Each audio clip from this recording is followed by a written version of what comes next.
Hello everyone. हम लोगों ने इलेक्ट्रिक चार्ज एंड फील्ड्स का जो चैप्टर पढ़ा है वो इलेक्ट्रोस्टैटिक्स का एक पार्ट है। अब उसी इलेक्ट्रोस्टैटिक्स के सेकंड पार्ट में हम चलते हैं जिसका नाम है इलेक्ट्रिक पोटेंशियल एंड कैपेसिटेंस। तो आज हम इलेक्ट्रिक पोटेंशियल और इलेक्ट्रोस्टैटिक पोटेंशियल की बात करने वाले हैं। इस चीज़ को समझने के लिए हमें थोड़ा सा बैक जाना पड़ेगा। जैसे लास्ट जो चैप्टर था अपना, उसमें आपने इलेक्ट्रिक फील्ड के बारे में स्टडी की थी, और जब आप इलेक्ट्रिक फील्ड के बारे में स्टडी कर रहे थे तो मैं आपको बता देता हूं कि इलेक्ट्रिक फील्ड जो है, उस इलेक्ट्रिक फील्ड के अंदर किसी पॉइंट की लोकेशन की कैरेक्टरिस्टिक्स, जैसे कोई इलेक्ट्रिक फील्ड है, जैसे ये इलेक्ट्रिक फील्ड है आपकी, इस इलेक्ट्रिक फील्ड में ये कोई पॉइंट है, इस पॉइंट की लोकेशन जो है, इस लोकेशन की जो कैरेक्टरिस्टिक्स है उसको बताने के लिए, इलेक्ट्रिक फील्ड में किसी पॉइंट की लोकेशन की कैरेक्टरिस्टिक्स को बताने के लिए एक नई फिजिकल क्वांटिटी को हमने यूज में लिया और उसको हम बोलते हैं इलेक्ट्रिक पोटेंशियल और इलेक्ट्रोस्टैटिक पोटेंशियल। ठीक है, इसको और अच्छे से समझने के लिए मैं आपको बताता हूँ। जैसे हमारे पास में ये कोई सोर्स चार्ज है, लीजिए यहाँ पे जैसे हमने लिखा, ये मान लीजिए Q कोई सोर्स चार्ज है आपके पास में, इस तरीके से ये कोई सोर्स चार्ज है ऐसे, और इस Q से बनने वाली जो फील्ड है इलेक्ट्रिक फील्ड, उसको मैंने ऐसे दिखा दिया, किसी एक फील्ड लाइन को कंसीडर कर रहे हैं हम लोग। और हमें ये भी पता है कि इस फील्ड लाइन के ऊपर जो ये पॉइंट्स हैं, अलग अलग पॉइंट्स, इन अलग अलग पॉइंट्स पे जो इलेक्ट्रिक फील्ड है उसकी जो वैल्यू है वो डिफरेंट होगी, अलग अलग वैल्यू होगी। ठीक है, ये E है। क्यों होगी? क्योंकि E जो है वो इन्वर्सली प्रोपोर्शनल होता है स्क्वायर ऑफ डिस्टेंस के। हमने ये चीज़ पढ़ी है। जैसे जैसे डिस्टेंस बढ़ेगी तो इन पॉइंट्स के ऊपर E की वैल्यू डिफरेंट आएगी। मतलब क्या हुआ? मतलब ये हुआ कि इस पॉइंट के ऊपर अगर हम किसी चार्ज को लेके आते हैं, ठीक है, तो इसके ऊपर जो लगने वाला जो फोर्स है F = QE, Q0E, ये जो फोर्स है ये बहुत ही कम होगा rather than this one and rather than this one and rather than this one point. जैसे जैसे हम इस चार्ज को अलग अलग पॉइंट्स के ऊपर लाएंगे, दैट मीन्स सोर्स चार्ज की तरफ लेके आते जाएंगे, वैसे वैसे इसके ऊपर एक्सपीरियंस जो फोर्स है उसकी वैल्यू जो है वो इंक्रीज होती जाएगी। इस तरीके से ये लीजिए, इंक्रीज होती जाएगी इस तरीके से। समझ रहे हैं आप मेरी बात? ठीक है, अब इसका मतलब क्या निकला? इस चीज़ का मतलब निकला है कि इलेक्ट्रिक फील्ड में हर अलग अलग पॉइंट के ऊपर इलेक्ट्रिक फील्ड की वैल्यू डिफरेंट होती है। ठीक है, और उसका रीजन है, किसी चार्ज को अगर हम उसके अंदर लेके आते हैं इलेक्ट्रिक फील्ड में किसी पॉइंट के ऊपर, तो उस चार्ज के थ्रू एक्सपीरियंस जो फोर्स होता है उसकी वैल्यू, ये एक पॉइंट है जो आप नोट कर सकते हैं। अब इसको थोड़ा सा और आगे लेके चलते हैं। हमने एक नई फिजिकल क्वांटिटी की बात की थी अभी जिसको हमने इलेक्ट्रिक पोटेंशियल और इलेक्ट्रोस्टैटिक पोटेंशियल का नाम दिया। तो वो जो फिजिकल क्वांटिटी है वो हमें इसकी ताकत का अंदाज़ा लगाने के बारे में बताती है कि किस पॉइंट की ये लोकेशन है, इस पे ताकत क्या होगी, ये इस पे कितनी होगी, इस पे कितनी होगी, इस पे कितनी होगी, इस पे कितनी होगी, अलग अलग जगह पे अलग अलग तरीके से। तो ये जो सिस्टम है अपना, इस सिस्टम में, एक मिनट, ये थोड़ा वायर है, इसको ठीक कर लेता हूँ मैं। यहाँ ये जो सिस्टम है अपना, इस सिस्टम में हम अंदाज़ा लगा सकते हैं किसका? उसकी ताकत का। और वो फिजिकल क्वांटिटी जिसकी हम बात कर रहे हैं वो हमें बताती है कि जहाँ पर ये जो पॉइंट है, ये जो चार्ज है यूनिट चार्ज, इसको हम जिस किसी पॉइंट पे लेके आएंगे तो उस पॉइंट की जो एनर्जी है वो कितनी होगी, ये हम पता लगा सकते हैं। ठीक है, इस चीज़ को समझने के लिए हम एक एग्जांपल लेते हैं। देखो मैं बताता हूँ आपको। अब देखिए, जैसे हमने, ये आपका कोई सोर्स चार्ज है Q, इस सोर्स चार्ज के लिए ये एनर्जी आपकी इलेक्ट्रिक फील्ड बन रही है। इस पे हमने ये कोई पॉइंट लिया, मान लीजिए कि हम यहाँ से यहाँ तक किसी टेस्ट चार्ज को यहाँ से यहाँ तक मूव करवाते हैं, तो इस पॉइंट तक लाने के लिए हमें जो वर्क डन करना पड़ा, क्योंकि ये पॉजिटिव चार्ज है और ये पॉजिटिव चार्ज है तो ये बी टेस्ट पॉजिटिव चार्ज है, तो इस टेस्ट पॉजिटिव चार्ज को इस तरफ लाएंगे तो ये इसको रिपेल कर रहा है, तो हम इसको यहाँ से यहाँ लेके आएंगे तो हमें कुछ वर्क करना पड़ेगा। तो वर्क होता है फोर्स इनटू डिस्प्लेसमेंट, तो आपने फोर्स लगाया इस डायरेक्शन में और इतना डिस्प्लेसमेंट लिया आपने, और उस फोर्स और डिस्प्लेसमेंट का जो आपका आउटपुट निकला वो मान लीजिए वर्क डन हुआ यहाँ पे 10 जूल इस पॉइंट पर। और फिर इसी को हम लोग इस पॉइंट पे लेके आएंगे, तो हम सोर्स चार्ज के पास आ रहे हैं, जैसे कि ये है आपका इलेक्ट्रिक फील्ड की वैल्यू यहाँ पे इंक्रीज हो, यहाँ पे ज़्यादा है और यहाँ से फिर डिक्रीज होती चली जाती है। तो हम अगर इस पॉइंट पे लेके आएँ तो हमारे पास में वर्क डन हो रहा है 20 जूल। कितना हो रहा है? 20 जूल। तो इसका मतलब ये है कि इस टेस्ट पॉजिटिव चार्ज को इस पॉइंट के ऊपर लाए, 10 जूल वर्क डन किया, तो इसके पास चार्ज के पास कितनी एनर्जी आई? यहाँ पे इसके पास आ गई है एनर्जी 10 जूल एनर्जी आ गई, ठीक। और अगर इसको यहाँ लेके आए हम लोग तो इसके पास एनर्जी वर्क डन कितना करना पड़ा? 20 जूल। और 20 जूल को हम लोग यहाँ पे इस चार्ज को कितनी एनर्जी मिली? इस क्यू नोट चार्ज को इस केस में एनर्जी मिली 20 जूल। जितना वर्क डन हुआ उतनी ही एनर्जी चार्ज को मिल रही है। तो इस पॉइंट का जो पोटेंशियल है उसको हम कितना बोलेंगे? 20। और इस पॉइंट का जो पोटेंशियल है उसको हम कितना बोलेंगे? 10। ठीक है। इसी तरीके से सिमिलरली मान लीजिए यहाँ कोई एक और पॉइंट है और इस पॉइंट के लिए हमने जो पोटेंशियल की वैल्यू फाइंड की वो आई मान लो 50 आई, ठीक है। पोटेंशियल की वैल्यू कितनी आ रही है? 50। तो हम लोग बोल सकते हैं कि इस पॉइंट के ऊपर अगर किसी चार्ज को हम लेके आ रहे हैं तो उस चार्ज के लिए हमें 50 जूल वर्क करना पड़ा और उस चार्ज के पास एनर्जी कितनी आ गई है? अब 50 जूल ही उसके पास एनर्जी आ गई है। इसका मतलब ये है कि देखिए W वर्क डन और एनर्जी और पोटेंशियल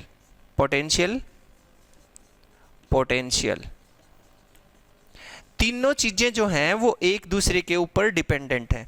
और वैसे देखें तो तीनों एक दूसरे के बराबर भी आ रही हैं। देखिए इस क्यू नोट चार्ज को इस पॉइंट के ऊपर लेके आए, कितना वर्क डन करना पड़ा? 10 जूल, ठीक है। तो क्यू नोट चार्ज के पास एनर्जी कितनी आई? 10 जूल, ठीक है। तो इस पॉइंट का पोटेंशियल कितना हो गया? 10। Is that clear? Similarly this one.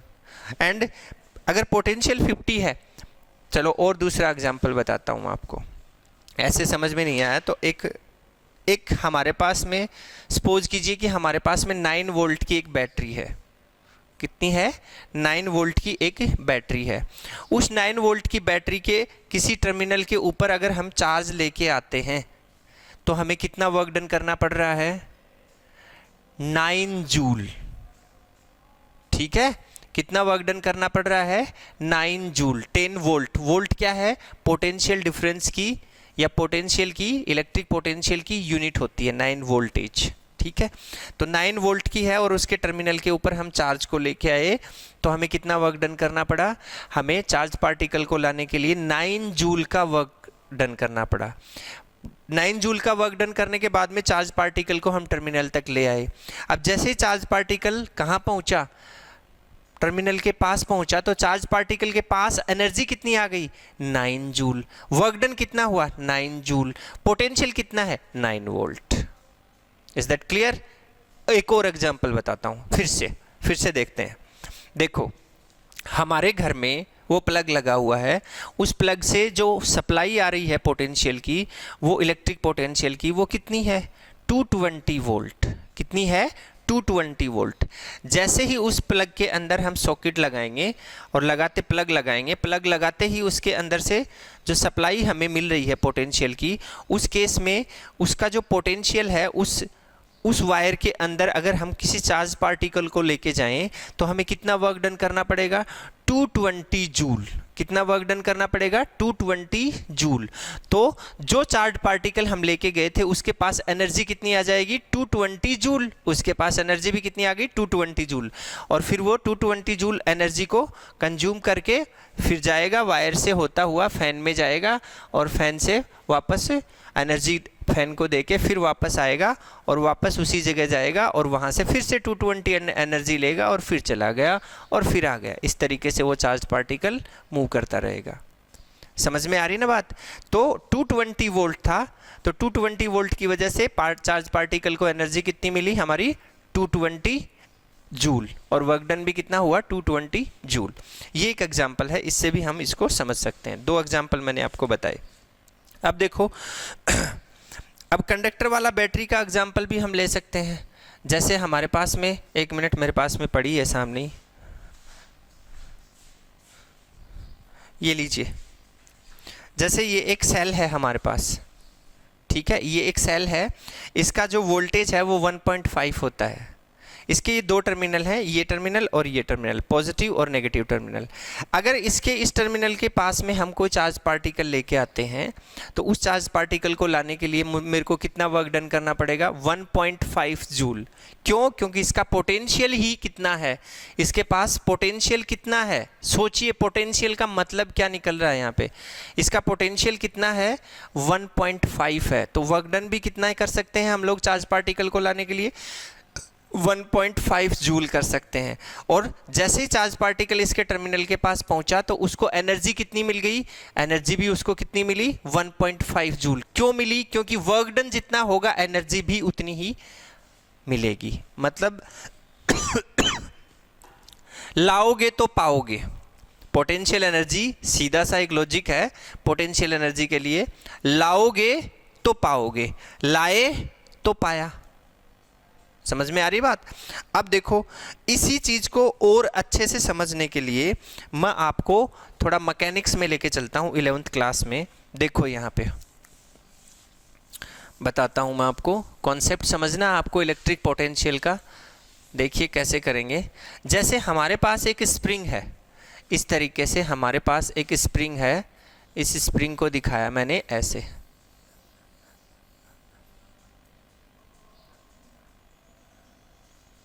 ये लीजिए ऐसे कोई स्प्रिंग है। अब इस स्प्रिंग को मैं कंप्रेस करूंगा, मान लीजिए इस साइड में मैं फोर्स लगा रहा हूं, इसको ऐसे कंप्रेस कर रहा हूं, ठीक है।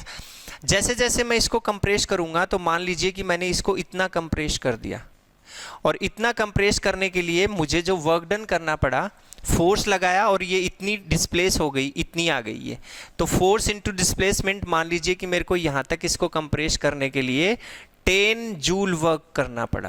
कितना करना पड़ा? 10 जूल, ठीक है।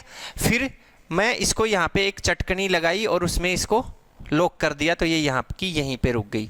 फिर मैंने फिर से फोर्स लगाया और इसको यहाँ तक ले आया, और अब की बार मेरे को वर्क डन करना पड़ा 20 जूल, ठीक है। फिर मैं इसको थोड़ा और आगे लेके गया और यहाँ पर मेरे को वर्क डन करना पड़ा 30 जूल, और फिर मैं और आगे लेके गया तो यहाँ पर मेरे को वर्क डन करना पड़ा 40 जूल। इस तरीके से मान लीजिए मैं इसको कंप्रेस कर रहा हूँ 4 अलग अलग स्टेज में, ठीक है।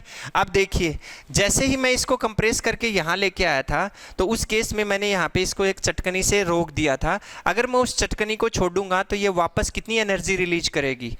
10 जूल एनर्जी रिलीज करेगी। क्यों?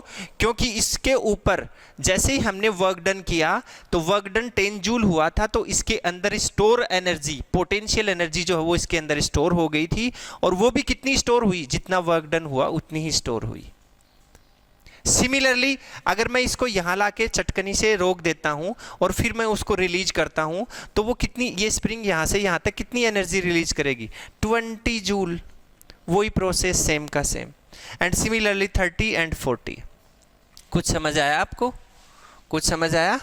मतलब हमने इसके ऊपर वर्क डन किया तो जितने जूल वर्क डन हुआ उतनी ही एनर्जी इसको मिल गई है, ठीक है, उतनी ही एनर्जी इसको मिल चुकी है, और उस एनर्जी को ये जब रिलीज करेगा तो वर्क डन के इक्विवेलेंट एनर्जी को ये रिलीज करेगा, ठीक है। अब इसमें आगे क्या होगा देखो समझते हैं, ठीक है। अब देखिए मैं आपको बता रहा था ये, तो ये जो पॉइंट है इसकी वर्क डन के लिए वैल्यू ये है, एनर्जी की वैल्यू ये है, तो इस पॉइंट का पोटेंशियल, मतलब इस पॉइंट का पोटेंशियल आप समझते हैं जैसे नॉर्मली भी हम अपनी लैंग्वेज में यूज करते हैं बहुत बार कि इस बंदे के 100 आउट ऑफ 80 मार्क्स आए, 100 आउट ऑफ 80 मार्क्स आए, तो उस केस में हम बोलते हैं कि वो उसका पोटेंशियल था, और उसी के कंपैरिजन में उसके बगल में बैठे हुए स्टूडेंट जो है उसके मार्क्स आए 60,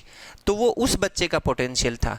मतलब पोटेंशियल जो है वो किसको डिफाइन कर रहा है? पोटेंशियल जो है वो एक तरीके से अगर हम बताएं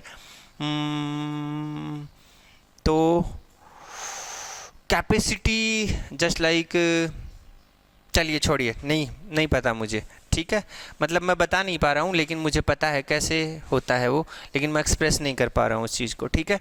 तो आप पोटेंशियल, ये इसका पोटेंशियल हो गया, 10 इसका पोटेंशियल है। इस पॉइंट पे एनर्जी कितनी? 20 जूल, वर्क डन भी कितना? 20 जूल। तो इस पॉइंट का पोटेंशियल कितना? 20, ठीक है। इस पॉइंट का पोटेंशियल कितना? 30। इस पॉइंट का पोटेंशियल कितना? 40। इस तरीके से जैसे जैसे हम इस तरफ लेके आ रहे हैं वैसे वैसे इसका पोटेंशियल इंक्रीज हो रहा है। अब अगर हम इसको एक चार्ज पार्टिकल और इलेक्ट्रिक फील्ड में इसी एग्जांपल को अप्लाई करें, जैसे फॉर एग्जांपल ये सोर्स चार्ज है आपका, इस तरीके से प्लस क्यू सोर्स चार्ज है, और इससे बनने वाली फील्ड इस तरीके से हमने दिखा दी, ये ई है। और इसी के सिमिलर हमने एक पॉइंट लिया यहाँ पे, इस पॉइंट तक इस क्यू नॉट चार्ज को हम लेके आए तो वर्क डन करना पड़ा और इसको डिस्प्लेस भी किया। Work force into displacement is equals to work done. That means इस पॉइंट के ऊपर देखिए हमने मान लेते हैं कि 10 जूल वर्क किया। कितना वर्क किया? 10 जूल। और एनर्जी इस चार्ज पार्टिकल को यहाँ पहुँचने में कितनी एनर्जी मिल गई? इस केस में 10 जूल वर्क डन में इसको 10 जूल ही एनर्जी मिल गई। तो इस पॉइंट का जो पोटेंशियल है वो कितना हो जाएगा? 10। सिमिलरली इस पॉइंट का पोटेंशियल कितना हो जाएगा? 20। एंड सिमिलरली इस पॉइंट का पोटेंशियल कितना हो जाएगा? 30। एंड सिमिलरली इस पॉइंट का पोटेंशियल कितना हो जाएगा? 40। अब देखिए यहां से यहां लेके आए तो हमें 10 जूल ही वर्क करना पड़ा, और इसी चार्ज को अगर हम यहाँ ला रहे हैं तो हमें 40 जूल वर्क करना पड़ रहा है। तो 40 जूल वर्क करना पड़ रहा है, क्यों करना पड़ रहा है?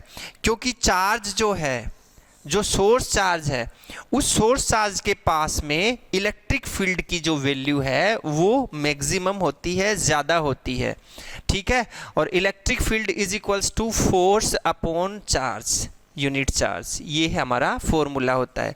तो इस पॉइंट के ऊपर ये जो वैल्यू है ये F अपॉन क्यू ये मैक्सिमम होगी। अगर फोर्स मैक्सिमम होगा तो वर्क डन भी मैक्सिमम करना पड़ेगा।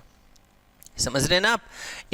इन पॉइंट्स के बजाय इसके ऊपर फोर्स ज़्यादा अप्लाई होगा तो वर्क डन भी ज़्यादा करना पड़ेगा, क्योंकि ये टेस्ट पॉजिटिव चार्ज है और ये भी पॉजिटिव चार्ज है, तो ये इसको रिपेल करेगा। आप इसको इधर ला रहे हैं तो उस केस में वर्क डन हमें ज़्यादा करना पड़ेगा। तो ये जो पॉइंट्स हैं जिनके ऊपर अलग अलग हमने वैल्यू निकाली है वर्क डन की और चार्ज को मिलने वाली एनर्जी की वैल्यू निकाली है, उसी को हम उसका पोटेंशियल डिफाइन कर देंगे कि इस पॉइंट के ऊपर पोटेंशियल इतना होगा।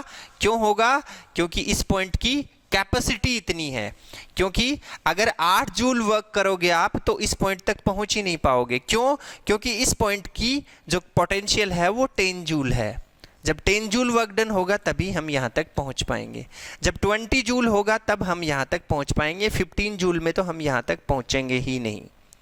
Is that clear? ये हम इसके अंदर यूज ले सकते हैं एग्जाम्पल, ठीक है। तो इसके कंक्लूजन्स क्या कंक्लूजन ये निकला कि इलेक्ट्रिक फील्ड में अलग अलग पॉइंट के ऊपर जो ताकत होती है वो अलग अलग होती है। मतलब जो फोर्स लगता है वो डिफरेंट लगता है। ये बात मैंने स्टार्टिंग में भी बताई आपको। तो इसी चीज़ को समझने के लिए हमने वर्क पावर एनर्जी का जो सिस्टम है उसको यहाँ पे यूज लिया है, ठीक है। अब अलग अलग पॉइंट के ऊपर जो पोटेंशियल कम और ज़्यादा हो रहा है, यहाँ पे देखिए आप, अलग अलग पॉइंट्स के ऊपर जो पोटेंशियल कम और ज़्यादा हो रहा है, ये इस चीज़ का इंडिकेशन है कि चार्ज को कौन से पॉइंट पे कितनी एनर्जी मिलती है। मतलब एनर्जी का इंडिकेशन होता है यहाँ पे, ठीक है। किस पॉइंट पे चार्ज को कितनी एनर्जी मिल रही है, ये वाली चीज़ का इंडिकेशन हो रहा है यहाँ पे, ठीक। ये है हमारा इलेक्ट्रिक पोटेंशियल और इलेक्ट्रोस्टैटिक पोटेंशियल को समझने का कॉन्सेप्ट। अब अगर इसको थोड़ा सा आगे लेके चले हम लोग इसी चीज़ को, देखिए इसमें साफ साफ हमें ये चीज़ क्लियर हो जाती है कि अगर इलेक्ट्रिक फील्ड ना हो, सोचिए ज़रा यहाँ पे इस केस में, अगर सोर्स चार्ज नहीं होगा तो इलेक्ट्रिक फील्ड नहीं होगी। अगर इलेक्ट्रिक फील्ड नहीं है तो उस केस में इस क्यू नॉट चार्ज को आप कहीं पे भी ले जाओ, कोई दिक्कत नहीं आएगी। क्यों? क्योंकि इसके अगेंस्ट में कोई फोर्स अप्लाई नहीं होगा, उस वजह से किसी भी टाइप का कोई फोर्स अप्लाई नहीं होगा। तो क्या होगा, आपका जो वर्क डन है वो नहीं आएगा, और वर्क डन नहीं आएगा तो चार्ज को एनर्जी नहीं मिलेगी, और एनर्जी नहीं मिलेगी तो किसी भी पॉइंट का पोटेंशियल हम फाइंड नहीं कर पाएंगे। अब हम अगला कॉन्सेप्ट समझेंगे पोटेंशियल डिफरेंस का, कि ये पोटेंशियल डिफरेंस क्या है ये समझेंगे। अब अगला पॉइंट हम एक डायग्राम बनाते हैं, उससे समझने की कोशिश करते हैं पोटेंशियल डिफरेंस को। जैसे हमारे पास एक सोर्स चार्ज है Q, इस तरीके से कोई सोर्स चार्ज है हमारे पास, और इस सोर्स चार्ज से बनने वाली इलेक्ट्रिक फील्ड को हमने ऐसे दिखा दिया, ठीक है। ये कोई पॉइंट है हमारे पास इस तरीके से। अब इसी में हमने अलग अलग जो स्टेज बनाई थी, ऐसे अलग अलग बनाई थी, जिसमें मैं यहाँ मान लेता हूँ ये मेरा B पॉइंट है, ये A पॉइंट है। अब इस B पॉइंट से किसी टेस्ट चार्ज को, किसी टेस्ट पॉजिटिव चार्ज को इस A पॉइंट पर हम लेके आएंगे तो हमें फोर्स लगाकर वर्क डन करना पड़ेगा, फोर्स लगाकर वर्क डन हमें करना पड़ेगा। और वो फोर्स कैसा होगा, एक्सटर्नल फोर्स होगा, और एक फोर्स जो है वो इस चार्ज के ऊपर इस तरफ लग रहा है, जिसको इलेक्ट्रिक फोर्स बोलते हैं आप, ठीक है। और उसकी वैल्यू होती है F = Q0E। ये वाला फोर्स इस डायरेक्शन में इस चार्ज के ऊपर अप्लाई होता है, ये समझना है अब हमें। अब देखिए, अगर यहाँ पे ये सिचुएशन क्रिएट हो रही है तो हमने माना कि इस पॉइंट का जो पोटेंशियल है वो है VA, और इस पॉइंट का जो पोटेंशियल है वो है आपका VB। दोनों अलग अलग पोटेंशियल हैं अलग अलग पॉइंट के लिए, और होते भी हैं, जो हमने अभी अभी डिस्कस भी किया था, ठीक है। अब सपोज करते हैं कि किसी Q चार्ज को, ठीक है, किसी Q चार्ज को B से A तक लाने के लिए वर्क डन करना पड़ा आपको वर्क डन करना पड़ा आपको B2A इस तरीके से, और यूनिट चार्ज को लाने के लिए वर्क डन करना पड़ेगा आपको B2A/Q। ये सिंपल सी एक लॉजिक हमें समझनी है, ठीक है। किसी Q चार्ज को B से A तक लाने के लिए वर्क डन करना पड़ा B2A वर्क डन, और यूनिट चार्ज को लाने के लिए वर्क डन कितना करना पड़ेगा WB2A/Q, ये वाली चीज। अब देखो इसका मीनिंग क्या निकला, उस मीनिंग की बात कर रहे हैं हम लोग, तो उस मीनिंग के अकॉर्डिंग हम लोग यहाँ पे क्या लिख सकते हैं, वर्क डन ऑन ए, ध्यान से देखिए आप, work done on a unit charge, on a unit charge, जैसे Q0 लिख दिया यहाँ पे, from B to A is known as potential difference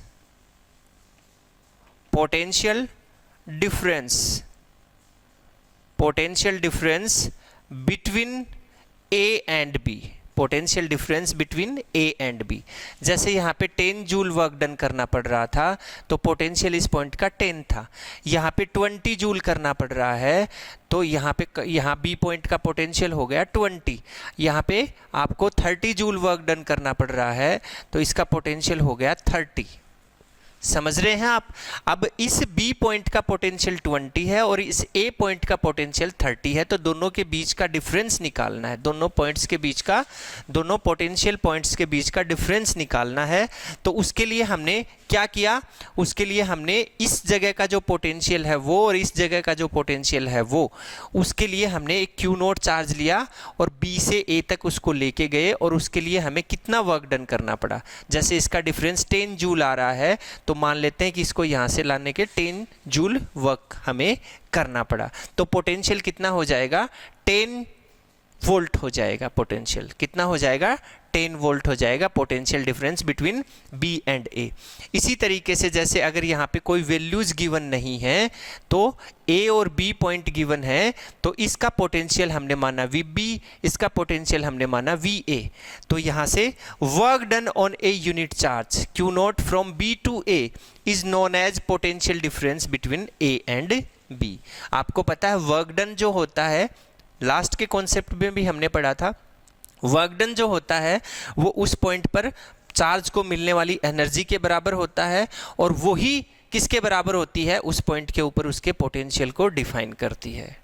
ठीक, तो वही चीज़ इस डेफिनेशन में हमने यूज ली है, और उसके अकॉर्डिंग हम यहाँ पे क्या लिख देंगे, WB2A upon Q0 is equals to, potential difference किस किस का है, देखिए यहाँ पर पोटेंशियल ज़्यादा है और यहाँ पर पोटेंशियल कम है, क्योंकि पोटेंशियल की वैल्यू जो है वो इंक्रीज होगी टुवार्ड्स द चार्ज और डिक्रीज होगी अवे फ्रॉम दी चार्ज, क्योंकि वर्क डन ज़्यादा इस तरफ करना पड़ रहा है तो पोटेंशियल की वैल्यू भी इस तरफ ज़्यादा होती जाएगी। यहाँ पर पोटेंशियल 40 हो जाएगा, जैसे हमने पिछले वाले एग्जाम्पल में डिस्कस किया था।